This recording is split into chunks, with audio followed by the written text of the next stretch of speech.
Hey guys, Big back with another Eternal Flames game video for you guys, and PUBG Desert Map Miramir, we're totally psyched about this. We're coming back and we are trying to capitalize on some previous errors that we made in the last video, dropping on Hacienda del Patron, and we went really close last vid and we were disappointed by the fact that we couldn't get a top 3 / maybe even a win for you guys. So we're trying to come back and redeem ourselves for the errors we made last time, and I've got my good buddy Shadow here with me. Hey guys. And so we've played a little bit of desert in between these videos, and it's a case of trying to learn from your errors. And still loving this map and the wide open spaces of the desert, but it is proving elusive in terms of us trying to get this this #1 win position. And we're just trying to work out where we made our mistakes and trying to ensure that we can maybe not make them in the future. So back with the same strategy that we tried last time on the 4-story buildings in Hacienda, and we're going to try and snipe these guys again. And the difficulty is, of course, getting the drops that we need. So we're going to talk a little bit more about strategy in mid and end game in this video, and we're going to try and work out what it is that's going to make the difference between getting a top 5 and a first or third to first place finish. And we're really hoping this vid that we can make certainly a top 3 and perhaps even better finish for you guys. Okay, so reflecting on last video, we had a lot of things to think about in this video.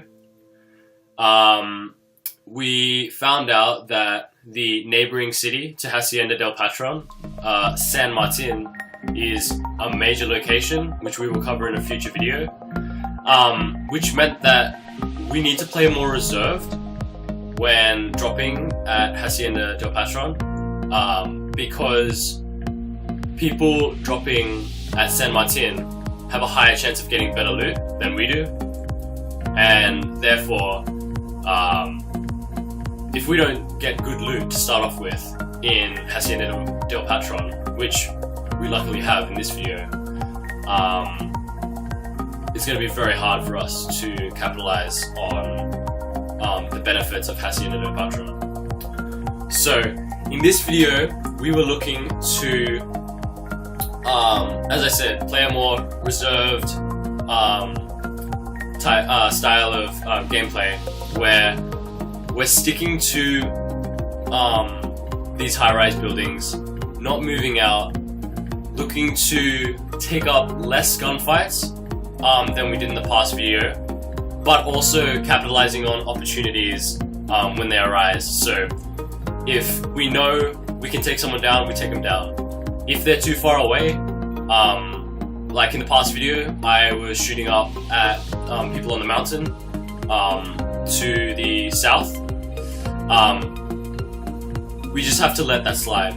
We can't afford to give up our cover because it'll affect us in late game. So with all that, putting all of that together, along with the loot drops that we got, with the high-rise buildings in Hacienda del Patron being high risk, high reward loot areas, we were looking to make a more solid strategy here. So as I said right here, if it was a point blank or within 10 to 20 meters shooting range, we're going to take that. And one of the other things we were concerned with is not going for inventory crates. we can't afford to do this every single time, especially in duos, because his partner will come along at some point. So we have to check the area, make sure everything's fine before we actually do something. I think that's a really important point, guys, too, because you should note that I had Shadow covered. We were really clear about what we were doing there. I'm a little bit more conservative in him than him in my sort of gameplay in this sort of a scenario, but he insisted that he got the kill. He wanted to go for the crate. In late game, we would not do that. In early game, when we didn't see too many people drop with us, we felt, okay, it's a 50-50. The rewards might be there. We probably could get some loot that we really need for endgame. So we're going to take the chance. And I covered him, and it paid off. There was no one out there other than the fellow that we'd killed, and but I think with this strategy we wouldn't be doing that kind of thing in late game. It's just too risky. So yeah, as the shield closes in, that's not the way we play. So right now it's just a case of making sure that we've taken every last ounce of opportunity that we can take from this area. So loot the whole area, ensure that we're all good, and they come. It just happens. This drop location is so good that and it's right slap bang in the middle of the map, that end game is going to be somewhere around here. Mid game, end game is going to be somewhere around here. So it's amazing. They will all just come, and it's a case of us being geared up enough to be able to take them down when they turn up, and not make any silly decisions. And that's the key, I think, really, as well. And I think Shadow would agree with me as well that silly decisions will cost you really big time in this game, in this scenario, in this sort of strategy that we're playing. So try to keep your head, gear up, and yeah, prepare for what's to come. One other thing that you need to consider, there are only 2 vehicle spawns within Hacienda del Patron, with 4 around it within 500 meters. Not ideal if you're trying to get to endgame. So the 2 vehicle spawns are one in the south of the town and one in the middle of the town. Since it's a small town, it does have less vehicle spawns than lots of other towns. So if you see that you are far away from the end game, landing in Hacienda del Patron, you'll need to find a vehicle faster than in other major cities. Just because it's a smaller town, it has more high-rise buildings, and therefore, like, it has less surface area. There's less chance that you're gonna find a vehicle. So right here, I remembered where the vehicle spawn in the middle of the town was, and it just happened to have spawned. They don't have a 100% chance of spawning. It's about a 50 to 75% chance. So if you can't find those 2 vehicle spawns within Hacienda del Patron, you'll need to move with at least 2.5 to 3 minutes notice, just so that you can get to the vehicles outside of the town, because you don't want to be running the entire way. 1, you have no cover. 2, it's very slow and time consuming, and it's just safer to be in a vehicle. And yeah, just further to what Shadow had been speaking of earlier about Hacienda del Patron's proximity to San Martin. There's San Martin is like a major drop location, so Hacienda del Patron is east of that, and you're going to find that people that drop in San Martin are going to loot that whole area, and they're going to come east. And because it's still mid-map, it's still strategically like a really good spot to continue on your gameplay. So expect that, and because you're in the position that we were in the 3 to 4 story buildings, you can snipe away. But if the map moves and the shield moves, you've got to be prepared to move too. So as Shadow was saying earlier, getting those vehicles is just so critical. So without those, you're going to be trying to beat the shield. It's way too difficult. So there's probably some luck involved in that, but Shadow had done his research there and he was able to be aware of the fact that there was only a couple of vehicle spawns in Hacienda, and we picked one of them up. So got to roll with the luck, take your chances, do your research.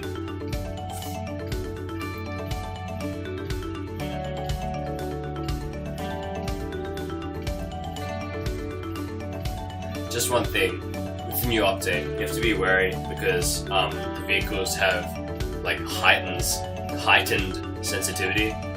They jump around a lot more, especially in the desert. You have less maneuverability and handling and control of your car. So you see, in the past minute while we were talking, I've been jumping around. And if you watch my arrow keys, I'm literally just pressing forward and sideways.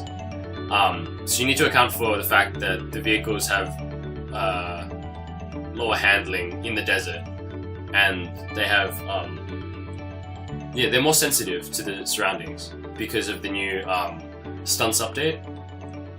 If you'll notice, you will notice that on Erangel, the motorcycles now have a back wheelie and front wheelie stunt thing. I don't advise it, but like, it's just a little side note. So here we are chasing after a supply drop. If you don't know what supply drops is, check out our 3rd video, getting the supply drop on Erangel. Basically, supply drops come from the twin engine planes that you drop in to the map at the start. They give you very high loot. However, they have their own risk factor since everyone can see it for at least 2 to 3 kilometers, and everyone wants to get the loot. So right here, Big actually got a Groza, which is an automatic scoped rifle. It's one of the best rifles in the game, and you can only get it from supply drops, so that was really lucky. So from a strategic point of view, guys, as you move around the map in the desert in Miramar, one thing I think, certainly one thing that Shadow and I have noticed is that the absence of cover, the absence of like trees, shelter and all that kind of stuff has been really challenging. But what you've got to try and use is anything you can to your advantage. So in the absence of trees, look for boulders, look for smaller rocks throughout the desert that will give you a form of cover where you wouldn't have had one. So running through really open terrain, areas where you could like easily get sniped, you've got to just take whatever cover you can, and that's what we've tried to do. We got some good drops back at Hacienda, but ammo runs out, so you've still got to play as smart as you possibly can. So with all the any terrain features you can use to optimize and maximize your chance of survival, you've got to take it. Okay, so there's sort of a lot of commentary about the lack of protection on this map, but use whatever you can to your advantage.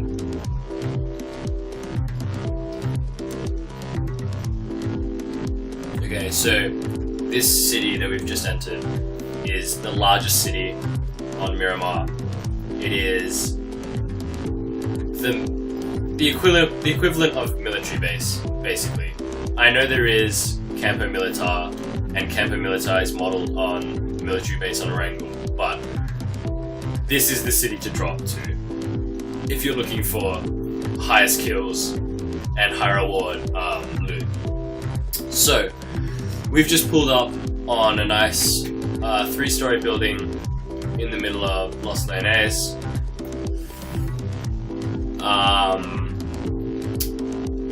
We have to be wary, we have to guard the building, because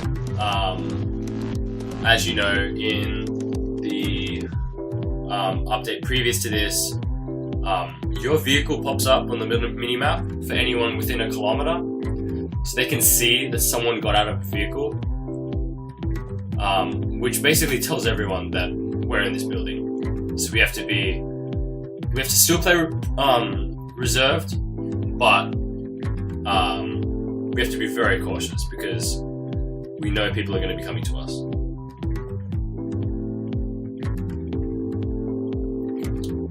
So just expanding upon what Shadow was just saying, guys, we've come to Los Leones. As things go, this is the biggest town on the map on Miramir, so you can expect to get some seriously awesome weapon drops. So what we didn't pick up at Hacienda, we're picking up here.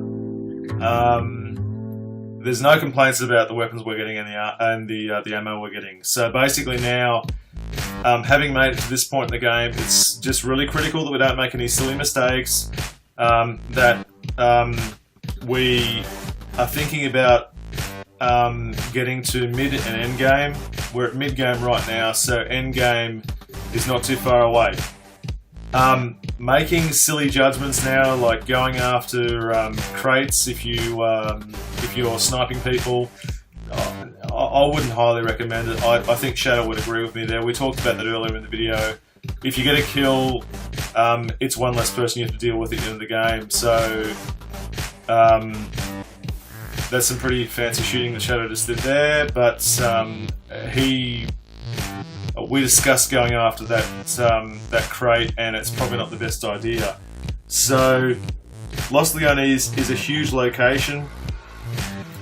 Frequently you will find that as the shield shrinks, that Los Leones will be in the center of whatever's going on. There's some really tall buildings here too, so there's good opportunities to loot and get yourself ready for endgame. So Shadow was good enough, I was covering him, but he was good enough to go down and finish these guys off.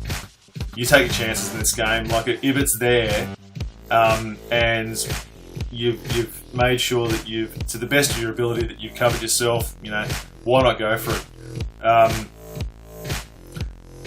So yeah, interesting times. You've got to be mindful of what's going on around you, and it's looking like endgame in this scenario for us at the moment is going to be somewhere around here, so we're setting up nicely.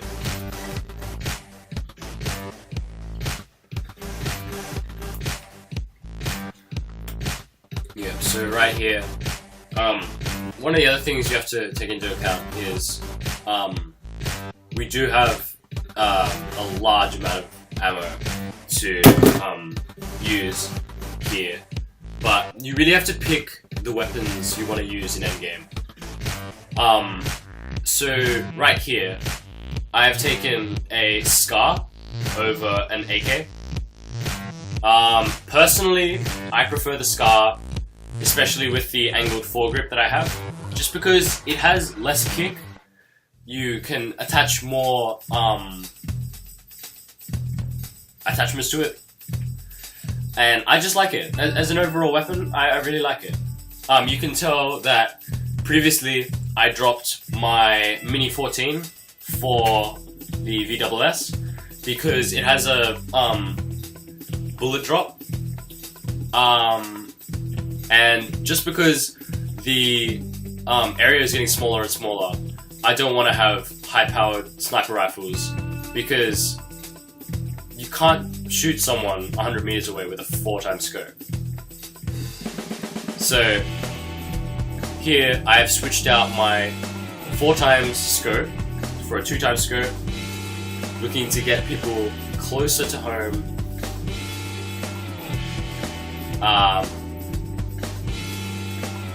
And yeah, I chose the VSS over the Mini 14. Even though it has less damage, it's just you're shooting at people that are closer to you, and it has a built-in scope, and I had like 300 9mm ammo for it, so you know, it's just a preference thing. Okay guys, so we're pretty much at endgame right now, so we're closing in anyway. So there's 18 alive. Shadow is shooting like the marksman that he is, and we're gonna keep you guys in a little bit of suspense here. We've been talking about trying to finish in the top 3. We've done a top 5, guys, for you recently.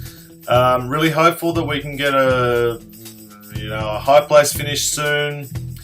Let's see if we can do with this game. It's been awesome to be with you guys again, guys, and nice shooting there from Shadow. Yeah, we're looking forward to doing some more videos for you guys. We're going to do some more Miramir. We're going to do the handgun only that we've been talking about. I think Shadow whispered to me that he may have done a squad vid, and he may have done a handgun only squad vid, and it looks pretty good, so we're going to post that one for you soon. Anything you guys want to see, leave us some comments, drop a like, sub if you enjoyed the vid. Awesome to be here with you guys again.